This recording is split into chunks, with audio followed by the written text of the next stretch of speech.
bà xong cái đồ số đó bảo bộ đọc này thì cái đồ bảo án bà xong bà cũng một căn video này một chi monetary economics bà ở đây ní dương chỗ đó chúng mình trong crowd này mình thì phần muối đi làm pi money supply bà bốn cáp cột cung lùi bà chẳngในขนมวิดีโอกันลองมอกคือยังบานจุดเชจอันปีกาบกุดพวงลอยเมกุนในกาบกุดพวงลอยเมกุนในประบัญญาจะน้ำได้ทั่วมีการล้างตัวนี้บ่าไอ้วิดีโอช่วงคราวนี้คือเกี่ยวกับไข่ในขนมสารอเมริกจันละฉันตัวสวัสดิ์นำมาปอนปมบุรีไซ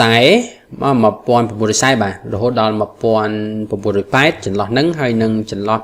มาปอมบริไปตลอดชั้นปีวันปีแบบได้คือได้เอาคืนในทิศต่างหลายได้ปะป้อตลอดการควบคุมในลุยจิบเซ่มันนี่มัลติพลายเออร์แบบไม่คุ้นในลุยแบบแต่จึงยังเป็นต่างออกนี้ให้ศึกษาสมัยยุลแบบเล็กบุญทอมในยัมปี overview of money supply process แบบตัดพิบรวมในดำเนินการควบคุมลุยมาปนนะwe now have a model that describe how changes in monetary base MB with the Federal Reserve Federal Bank อันนี้นะ can control lead to change in money supply แบบจังกิธาไอ้เรื่องนี้ยังบานรูปมนต์มุ้ยได้บริยายปีกาปลายปลุลบาแต่เลย monetary base ได้ธนาคารชีตอาจจะสมปลายธนาคารชีตใช่ไหมแบบพวก Federal Bank นี้เวลาตัวนี้โดยธนาคารชีตยังจังแบบดัลอาจกรุบกรองบานแบบมันในตรีเบนั่นคือ Federal Bank Federal Reserve ก็อาจกรุบกรองบานดับเบิลเพื่อเอามีการปลายปลุลแต่เลือกการกรุบกรองลุยทมแบบจังรูปมนต์บอกเยอะคือทมสมาโต้คนไอ้บีคือเนี่ยจังในการลายก็ทอยจอแต่เลือบีนี้วิอาศัยแต่เลือเนี่ยแบบมันในสปายนี้วิอาศัยแต่เลือบีได้แบบให้บีนี้คือกรุบกรองมันจังส่งโดยในธนาคารจิตบทธนาคารจิตจะได้อาจกำหนดสำหรับของการบอกเลยไทยหรือกำหนดบอกเลยไทยแบบจังบีนี่คือการกระดับในโดยธนาคารจิตแต่เดิมแบบธนาคารจิตแต่เดิมจำนายไอริเซลไอพิมเซนกรุบกรองมันบ้านเนี่ยธนาคารจิตกรุบกรองบ้านได้ปัจจัยวิอัดม้วนโดยมันจะตีเบสแบบโอเคถ้า where the money multiplier equal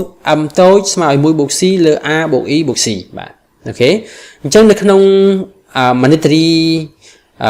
money multiplier คือวิบไปแต่เลยนี่ e หนึ่ง c นี้ได้กรุบกรองมันบ้านต่างสองเทโดยธนาคารจิตมันบ้านตีบันทึกนี้ไอ้กรุบกรองบ้านได้ประมาณโดยมันสกัดทิศพังบ่าในแต่มีธนาคารคลาสก็อาจยังปลายบันลมก็อาจยังตุกรีเซลติดเชียงกากำหนดอย่างไรจิบใส่ขมายเยอะครับผมเติมแต่ทำไมนี้กล่าวชนำปีปอน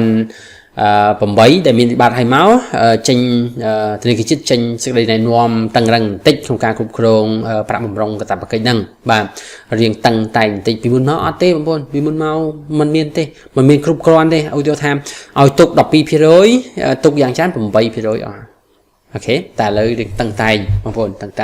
เพราะนั่นการมีการประเมินรัฐบาลมีการประเมินไอ้ซีเซนปีในไอ้ที่พ่องจังเตอร์มีการพัดเพย์ได้ไอ้ก็จอดทั่วสาวนาการไอ้ดอยงัดไอ้มันดังครวนจังเตอร์อันนั้นการพัดเพย์บางคนนะโอเคต่อแล้วยังเมื่อวันต่อที่กันฮะ depend on bank decision on the holding of excess reserve as a summarized by the excess reserve ratio E and deposit decision on the holding of currency are summarized by the currency ratio มันบอกอย่างนี้จังกิธามเนี่ยตัวนี้คือวิอาศัยต่อตามการสำหรับจัดระบบธนาคารขนมกาตุกประบ่มลงเลยได้ยังนี่เอาเสียงสังเกตเมาส์เอาเคลย์สูยุลเมาส์คืออัตราประบ่มลงเลยอีตัวนี่แบบจังวิอาศัยต่อเลือกแบ่ง decision ธนาคารมวยในกราวในกราวการควบคุมบอธนาคารจิตตั้งแต่ผลปัจจัยวิจิการสมัยจัดบอกเฮธนาคารจิตมีสิทธิ์บังคับเลย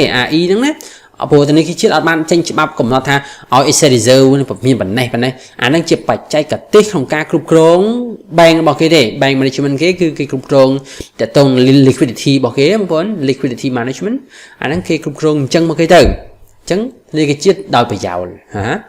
ทีปีบางคนทีปีก็ทำ ហើយនឹងការសម្រេចចិត្តរបស់អ្នកដាក់អ្នកផ្ញើពួកគេអាចនឹងកាន់លុយរបស់គេអត់ដាក់ក្នុងធនាគារដែលយើងអាចនិយាយជាសង្ខេបមកថា currency ratio អត្រាលុយដែលមនុស្សកាន់មិនដាក់ក្នុងធនាគារតាមដោយអក្សរ C ហើយនៅចឹង E ហើយនឹង C វាប្រយោលគ្រប់គ្រងអត់បានទេគេថា in practice what has happened to the money supply the monetary base the money multiplier and its various determination over time បាទចឹងគេថានៅក្នុងការអនុវត្តជាក់ស្ដែងតើអ្វីដែលកើតឡើងចំពោះការគ្រប់គ្រងលុយអ្វីដែលកើតឡើងទៅលើចំពោះមូលដ្ឋាននៃការបោះលុយអ្វីដែលកើតឡើងចំពោះមេគុណនៃលុយហើយនឹងធាតុផ្សេងទៀតនៅកន្លងមកណានៅរយៈពេលកន្លងមកគេផ្ដោតទៅលើសហរដ្ឋអាមេរិកបងប្អូនណាតាំងពីទសវត្សរ៍ឆ្នាំ1940មក Okay to answer this question consider the following table consisting of the data taken from 2003 បាទ economic report of the president បាទចឹងយោងទៅតាមតារាងដកស្រង់នៅឆ្នាំ2003ដែលរាយការណ៍អំពីសេដ្ឋកិច្ចរបស់ប្រធានាធិបតីសហរដ្ឋអាមេរិកបាទក្នុងតារាងក្រោមនេះបងប្អូនយើងរាយការណ៍នៅក្នុងការគ្រប់គ្រងលុយគឺយើងផ្ដោតទៅលើ M1 ណាបងប្អូន M1 ហ្នឹងដក traveler check ចេញទៀតអត់រាប់ traveler check ទេយើងរាប់តែ cash យើងរាប់តែcheckable deposit ហើយនឹង now account ប៉ុណ្ណោះ negotiable of withdrawal បាទអញ្ចឹងយើងមើលតារាងនេះបងប្អូនមិន1940 1960បងប្អូនចាប់ពី1960មកបងប្អូនមើលណានេះ1960ហ្នឹងគឺ M1 មានចំនួន 140.7 ពាន់លានបាទ M1 ណាការផ្គត់ផ្គង់អាហ្នឹងគឺ money supply បាទផ្គត់ផ្គង់នៅក្នុងឆ្នាំ1960គឺប៉ុណ្ណឹងពាន់លានអូខេរីឯលុយដែលយើងបានបោះដែលធនាគារជាតិបានបោះគឺនេះ41ពាន់លានបើយើងគិតជាមេគុណមកគឺប៉ុណ្ណេះបងប្អូនក្នុងអត្រាមេគុណធំ 3.43 មេគុណនៃលុយធំណាស់ដោយសារអីបងប្អូនមើលនេះអត្រា E នេះលេខធំគ្រាន់មើលដែរបាទប៉ុន្តែ C នេះតូចបងប្អូនណា C តែ 25.7% ឯងបងប្អូនណាដល់ពេលឆ្នាំ70មានការប្រែប្រួល money supply ឃើញកើនមែនប៉ុន្តែបោះលុយថែមបងប្អូនណាបាទមេគុណនៃលុយធ្លាក់ចុះដោយសារអីបើមេគុណនៃលុយធ្លាក់ចុះអានេះឃើញថយទេប៉ុន្តែលុយដែលប្រជាពលរដ្ឋកាន់ច្រើនជាងមុនឃើញទេអញ្ចឹង C និង E នេះគឺវាមាននិន្នាការបច្ច្រាស់ពី M នេះបាទឲ្យតែកើនមួយក្នុងចំណោមហ្នឹងគឺធ្វើឲ្យ M នេះថយអញ្ចឹង M ថយបន្តិចបងប្អូនមើលក្រោមទៀតអានេះកើនឡើងអានេះក៏កើនកាន់តែកើនឡើង M កាន់តែថយបាទបងប្អូនឃើញទេបាទទោះបីបោះលុយថែមក៏ដោយប៉ុន្តែវាបែបហ្នឹងបងប្អូនរហូតដល់ឆ្នាំ2002បាទការគ្រប់គ្រងលុយគឺចំនួន 1219.1 ពាន់លានបាទប៉ុន្តែ monetary base របស់យើងកើនពីនេះមកនេះយើងច្រើនដែរបងប្អូនណាបោះលុយថែមបាទកើនពីនេះមកនេះកើនមិនចេះតិចភាគរយបងប្អូនមិនចេះតិច 1000% នេះ 1000 ជាងភាគរយឃើញទេបងប្អូននឹង monetary base ណាជាងវាបោះអានឹងកើនផងតែបោះអានឹងកើនមេគុណទូចក៏ការគ្រប់គ្រងធំដែរព្រោះអានេះបរិមាណនេះវាច្រើនបងប្អូនមេគុណតែ1ចុចជាងនេះមើលបងប្អូនធៀបពីនេះមកនេះគឺមេគុណវាថយចុះបងប្អូនឃើញអត់បាទមេគុណវាថយចុះប៉ុន្តែការគ្រប់គ្រងច្រើននៅស្អីនេះបាទហើយលុយដែលទុកលើសនៅក្នុងធនាគារហ្នឹងក៏ភាគរយច្រើនជាងមុនបងប្អូនមើលនេះបាទលុយកាន់តែលំបាកបងប្អូនលុយនៅឆ្នាំ2002នេះប្រជាពលរដ្ឋកាន់លុយស្ទើរតែទាំងស្រុងដោយសារតែមានវិបត្តិដូចជាបុកគារពាណិជ្ជកម្មបាទក្រុមអូសាម៉ាប៊ីនឡាដិនបុកនឹងបាទបុកគារដូចជាឆ្នាំ2001ខ្ញុំចាំអត់ច្បាស់ទេបងប្អូនដូចចន្លោះពេលហ្នឹងតែអញ្ចឹងទៅធ្វើឲ្យប្រជាពលរដ្ឋមានការផិតភ័យបាទទៅលើប្រព័ន្ធហិរញ្ញវត្ថុហើយណាមួយទៀតមានភារវកម្មមានអីកាន់តែច្រើនអញ្ចឹងលុយចរាចរណ៍ខាងក្រៅច្រើនតោះបងប្អូនតាយើងមើលការអង្កេតគេមានការសង្ខេបណែនាំបងប្អូនណាលោកគ្រូសូមអានដោយលោកគ្រូបញ្យល់មិញអញ្ចឹងប៉ុន្តែគេទៅសេថែមយើងទៅមើលបាទ As noted earlier the excess reserve ratio E fell as interest rate rose prior to 1980បាទ and E rose as interest rate fall after 1980 បាទអញ្ចឹងគេថាយោងតាមការកំណត់សម្គាល់បាទសម្គាល់ឃើញថា Excel reserve ratio E ហ្នឹងមានការធ្លាក់ចុះបាទ E មានការធ្លាក់ចុះខណៈពេលដែលអត្រាការប្រាក់កើនឡើងនៅចន្លោះឆ្នាំ1980អាហ្នឹងជាបានជជែកគ្នាវីដេអូមុនហើយអញ្ចឹងនៅពេលដែលអត្រាការប្រាក់កើន E ថយចុះអាហ្នឹងវាជារឿងធម្មតាទេនៅពេលដែលការប្រាក់ច្រើនកើនឡើងធនាគារគាត់នឹងដកលុយដែលគាត់ទុកលើសនេះយកទៅឲ្យគេខ្ចីដើម្បីបានការប្រាក់ឬក៏ដកទៅទិញបានភាគហ៊ុនបានបំណុលបានអីផ្សេងៗបាទអូខេចឹងបន្តទៀតគឺថាយើងបានដឹងហើយថា E ហើយនឹង M តូច E តូច M តូចគឺវាមានតំណែងតំណងបច្រាស់គ្នាបាទអាមួយណាធំអាមួយទៀតទៅតូចឃើញណាអូខេដូច្នេះ by themselves បាទដូច្នេះដោយរឿងនេះផ្ទាល់វាបានប្រែប្រួលទៅលើ E ដូច្នេះហើយ E work to increase M បាទអញ្ចឹងនៅពេលដែលវាថយ E នេះវាធ្វើឲ្យ M តូចកើនឡើងមុនឆ្នាំ1980អូខេហើយ M នេះវាបានថយចុះវិញក្រោយឆ្នាំ1980អូខេដោយសារតែ E វាកើនឡើងអាហ្នឹងរឿងមួយយើងឃើញថាអញ្ចឹង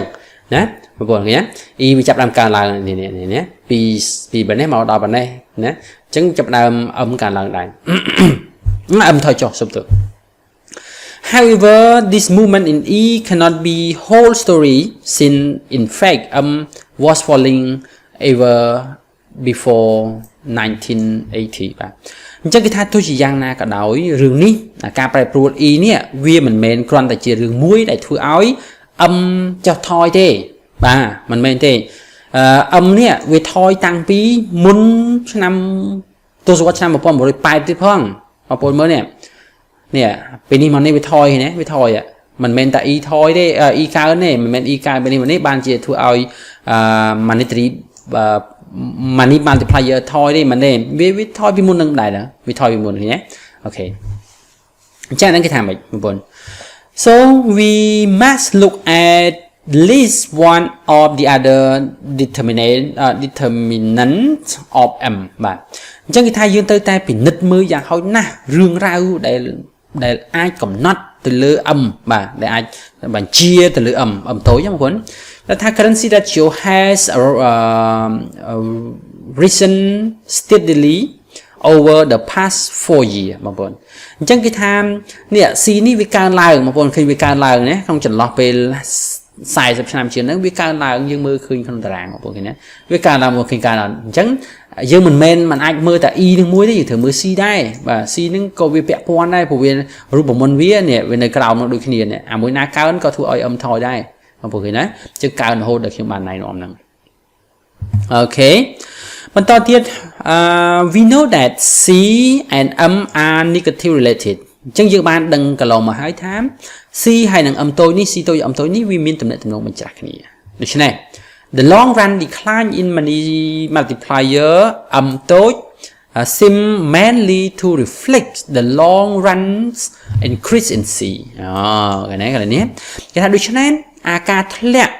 ចុះនៃមេគុណនៃលុយ M តូចហ្នឹងគឺវាឆ្លុះបញ្ចាំងយ៉ាងសំខាន់រឿងដែលធ្វើឲ្យវាឆ្លុះបញ្ចាំងអំពី M តូចនេះឆ្លុះចុះហ្នឹងដោយសារតែមានការកើនឡើងរយៈពេលយូរទៅលើ C តូចបាទមានថាមនុស្សកាន់លុយច្រើនរយៈពេលយូរទៅធ្វើឲ្យមេគុណនៃលុយហ្នឹងវាធ្លាក់ចុះលុយអាចបង្វិលបានមនុស្សកាន់តែលុយអញ្ចឹងធនាគារគ្មានឱកាសក្នុងការបង្កើត deposit ទេបងប្អូនអញ្ចឹងកាលណាបង្កើត deposit បានមានថាលុយវិលទៅឲ្យតែនេះលុយទៅវិលឲ្យតែនោះយកមកវិញវិលចុះវិលឡើងអញ្ចឹងវាធ្វើឲ្យលុយហ្នឹងវាកើនច្រើនក្នុងការផ្គត់ផ្គង់តែដល់ពេលមនុស្សកាន់វាអត់អាចធ្វើនឹងបានបងប្អូនណាម្នាក់កាន់នោះទុកក្នុងទូដៃទុកអីនោះកប់លុយអស់ហើយបងប្អូនកប់លុយអស់Okay. Meanwhile, the M1 money supply has increased by more than 750% from 140.7 billion បាទ in 1960 បាទអញ្ចឹងគេថាក្នុងគណៈពេលដែល M1 money supply ការផ្គត់ផ្គង់លុយវាបានកើនឡើងជាង 750% បាទដែលចាប់ពី 140.7 ពាន់លាននៅក្នុង ទសវត្សរ៍ឆ្នាំ 1960 ហើយវាកើនរហូតដល់ 1219.1 លាននៅក្នុងឆ្នាំ 2002 តួលេខនេះកើន 750% បងប្អូនណាអញ្ចឹងមិនក៏វាកើនមិនក៏ money supply កើនបើសិនជាអឹមតូចនឹងវាថយមិនក៏វាកើនបែរទៅជាការគ្រប់គ្រងលុយកើនអញ្ចឹងព្រោះបើយើងគិតថាបើអឹមធំបើអឹមតូចនឹងវាកើនទើបធ្វើឲ្យ money supply កើនចា៎នេះវាក៏ money supply កើនដែរអញ្ចឹងនិយាយថាគេថា since has fall ណា the increase in M1 has come about because the monetary base has increased over time មកមើលណាគេថាចាប់តាំងពី M តូចនេះ money multiplier នេះវាធ្លាក់ចុះទេបាទប៉ុន្តែមិនក៏ M1 កើនឡើងនេះគឺកើនឡើងដោយសារតែការបោះលុយកើនឡើងច្រើនការបោះលុយកើនឡើងច្រើនឥឡូវយើងមើលតារាងរបស់គ្នាបងប្អូន money multiplier ថយយើងឃើញនឹងភ្នែកហ្នឹងយើងឃើញក្នុងនឹងជាក់ស្ដែងដែលគេដកស្រង់ពីមួយទសវត្សរ៍មកបាទប៉ុន្តែយើងឃើញថាលុយគ្រប់គ្រងនៅពេលនេះដែលមានមេគុណលុយធំវាតិចជាងអាពេលដែលមេគុណលុយតូចបងប្អូនប៉ុន្តែយើងកុំភ្លេចមើលនេះ monetary base ប៉ុណ្ណាណៃបងប្អូនពី 41,000 លានទៅដល់ 680.3 លានឃើញថាជុំបោះលុយច្រើនចឹងបោះលុយច្រើនយើងគុណទៅឃើញច្រើនណាស់នេះដែរ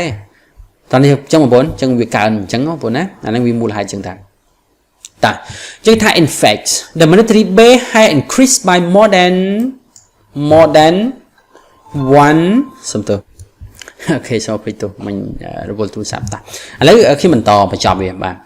អញ្ចឹងខ្ញុំអានជាខ្មែរប្រទេសតែមិនអានជាអង់គ្លេសដល់ញញ៉ៃបាទគេថាតាមពិតទៅមូលដ្ឋានលុយមូលដ្ឋាននៃការបោះពុម្ពលុយហ្នឹងវាបានកើនឡើងជាង 1500% បងប្អូនពី 41,000 លានទៅដល់នៅឆ្នាំ 1960 កើនរហូតទៅដល់នេះ 680.3 លាននៅឆ្នាំ 2002 អូខេឃើញទេបងប្អូននេះបាទអញ្ចឹងវាកើនដោយសារ monetary base កើនអូខេគេថាតាំងពីមូលដ្ឋាននៃការបោះលុយអូខេអញ្ចឹងគេថាចាប់តាំងពីមូលដ្ឋាននៃការបោះពុម្ពលុយហ្នឹងគឺត្រូវបានគ្រប់គ្រងទាំងស្រុងដោយធនាគារជាតិបាទ Federal Reserve ដូច្នេះយើងអាចនិយាយបានថាដោយផ្អែកទៅលើកត្តាទាំងនេះបាទហើយបានជាធនាគារជាតិហ្នឹងគឺជាអ្នកទទួលខុសត្រូវមុនគេធំជាងគេនៅក្នុងការធ្វើឲ្យកើនទៅលើការគ្រប់គ្រងលុយចាប់តាំងពីឆ្នាំ 1960 មកបាទអញ្ចឹងកត្តាដែលធំជាងគេដែលធ្វើឲ្យ money supply កើនធំជាងគេហ្នឹងដែលយើងជជែកគ្នាថាវាអាចមានមេគុណនៃលុយនឹងមានអីខ្លះហ្នឹងតែបើមែនទៅអង្គភាពដែលពាក់ព័ន្ធធំជាងគេវាមាន3វាមានធនាគារជាតិវាមានធនាគារពាណិជ្ជធនាគារប្រព័ន្ធធនាគារ bank system ហើយនឹង depositor អ្នកដាក់លុយមាន3ហ្នឹងប៉ុន្តែក្នុងចំណោម3ហ្នឹងគឺ national bank ឬក៏ federal bank ហ្នឹងគឺដាក់តួនាទីធំជាងគេបងប្អូនណាអូខេអញ្ចឹងគាត់ដើរតួនាទីសំខាន់បាទនៅក្នុងដំណើរការនៃការគ្រប់គ្រងលុយហ្នឹងតាមរយៈលើសពីនោះទៅទៀតគឺមានធនាគារdepositor ហ្នឹងហើយ borrower ហ្នឹងអាចដើរតួនាទីដែរប៉ុន្តែក្រោយទេបងប្អូនមាន borrower មួយទៀតបាទពាក់ព័ន្ធ borrower ខ្ចីលុយទៅធនាគារអាចបញ្ចេញលុយច្រើនធ្វើឲ្យថយasset reserve អីចឹងទៅបងប្អូនណាអូខេបាទអញ្ចឹងនៅក្នុងការសង្កេតនេះគឺឃើញមានបែបនេះបងប្អូនទោះជាមានរូបមន្តហើយក៏ដោយចុះបងប្អូនត្រូវពិនិត្យមើលស្ថានភាពអាចមានការប្រែប្រួលព្រោះដោយសារមានការបញ្ជាដោយផ្ទាល់ពីធនាគារជាតិនៅក្នុងការធ្វើឲ្យកើនឬក៏ថយទៅលើការគ្រប់គ្រងនៃលុយបាទ